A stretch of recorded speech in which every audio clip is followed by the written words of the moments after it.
Şu an Şile Otoyolu'nun Üsküdar yönünde gidiyoruz. Gördüğünüz gibi 2 şeritli burası. Bazı yerlerde 3 şeride çıkıyor yandan katılımlar olduğu için. Yandan katılım olan bölgeler özellikle çok sıkışık oluyor bu yolda. Buna dikkat etmek lazım. Soldan bir anda sağ şeride geçip ayrılmaya çalışanlar ileride gördüğünüz. Sağdan da hızlıca buradaki orta şeride yani ikinci şeride girmeye çalışıp katılmaya çalışanlar var. Bu anlamda dikkatli olmak lazım. Bakın mesela şu ilerideki beyaz araba çizgisini tamamen ihlal etmiş. Daha şimdi şeridin içine girmeye başladı. Burada aslında 80 hız sınırı var. Radar da var. Ortalama hız tespiti yapıyor.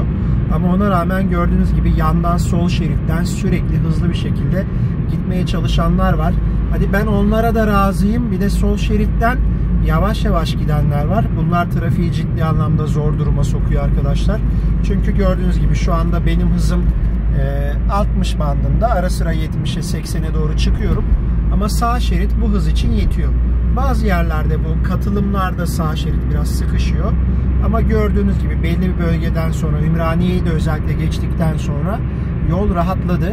Ama ona rağmen sol şeritte bakın yandaki motorcuyla ileride aynı hızda giden bir araç var. Yine benim yanımda benimle aynı hızda giden sol şeritte bir araç var. Ve emin olun Üsküdar'a kadar gidecek. Yani umarım beni yanıltır. Şu an arkasından biri hızla gelip onu rahatsız ettiği, selektör yaptığı için sağ şeride ve sinyal vermeden mecburen geçmek zorunda kaldı. Ama çift şeritli yollarda hem mantık olarak hem de mevzuat olarak arkadaşlar sağ şeritte gitmeliyiz. Sol şeridi sürekli kullanma hakkımız yok.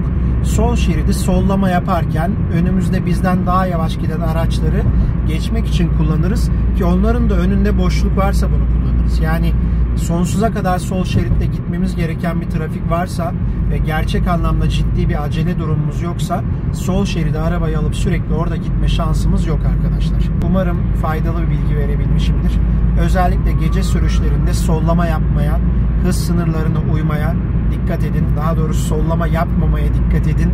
Hız sınırlarına uymaya dikkat edin. Bu zaten zorunluluğumuz ve yandan gelen bu katılımcılara dikkat edin arkadaşlar. Kendinize iyi bakın. Farklı bir videoda görüşmek üzere. Hoşça kalın.